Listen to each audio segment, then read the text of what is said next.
Get out. Right now. My father's voice cut like glass across the dinner table.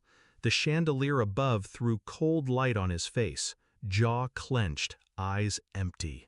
You are just a burden. We want to live without you. And my mother, lifted her glass of wine, smiled faintly, and sipped. No protest, no defense, just silence. I stood slowly, chair scraping the polished floor. No words, no tears. I left into the night. That was the last time I saw them as parents. People assume betrayal comes suddenly. It doesn't. It drips. Small cuts first, until you are bleeding before you realize you've been stabbed. The truth is, I should have seen it sooner. It began with the money. My savings account emptied without explanation. College is expensive, Dad said. Family sacrifices, Mom added, stroking my hair. I believed them. Then the inheritance from Grandma vanished too. The market crashed, they explained. I swallowed it, because children aren't supposed to question. But the real betrayal wasn't financial, it was emotional. Every achievement dismissed, every effort mocked. I was their scapegoat, their disappointment, their mistake. And they enjoyed reminding me. The dinner was just the performance's final act. I saw it in their eyes. This wasn't sudden anger. It was planned. A script they'd written together. Throw me out, erase me, live lighter without the burden. But they forgot one thing. I don't disappear. I wait. The night I left, I didn't cry. I sat in a cheap motel room, staring at the ceiling. And in that silence, a clarity settled in my chest like steel. If family ties could be severed so easily, then I owed them nothing. If love was conditional, then loyalty was too. So I made a choice. I would not beg. I would not break. I would build. And when I was ready, I would burn them down. The plan started with patience. I took the jobs no one wanted. I studied when no one watched. I built my name brick by brick in a city where no one knew I belonged to them. Behind the scenes, I gathered property deeds, business records, tax files.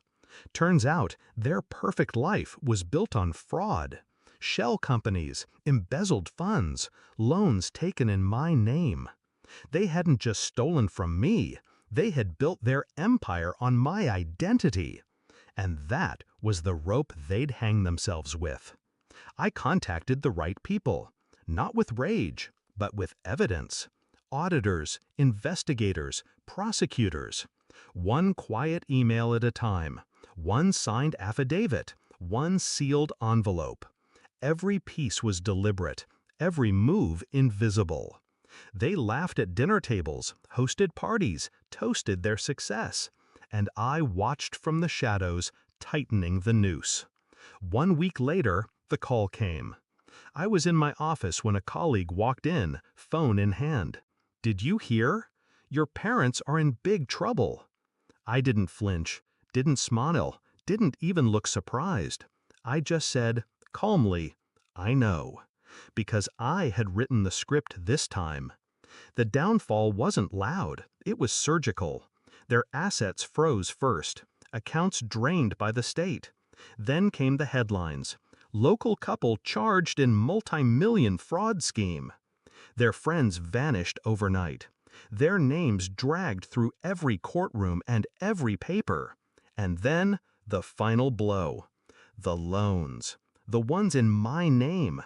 Evidence showed they had stolen their own child's identity to fund their lifestyle. No amount of wine could wash that stain away. I saw them once more, across a courtroom. Dad in a wrinkled suit, Mom in plain clothes, stripped of her jewels. No smiles, no glasses of wine. When our eyes met, I didn't see guilt. I saw fear. The kind of fear that comes only when someone realizes the person they buried is the one burying them now. Dad tried to speak. His lips moved around my name. But I turned away before the sound could reach me, because I was done listening. Do I regret it? No. Regret is for people who lose something. I didn't lose parents. I lost illusions. And when illusions burn, they leave behind truth. The truth that family isn't always sacred. The truth that sometimes justice must come from your own hands. They wanted to live without me. Now they do. In separate cells, miles apart, stripped of everything they worshipped. And me? I live free. No longer their burden. No longer their victim. Only their reminder. That the child they dismissed, the one they mocked and discarded, is the one who held the match to their empire. At that family dinner, they wrote my ending. But endings are just beginnings in disguise. They thought they were cutting me out. Instead, they carved the space I needed to rise. And when the reckoning came, I didn't scream. I didn't celebrate. I didn't even smile. I just whispered the truth I had carried since the night they threw me away. I know.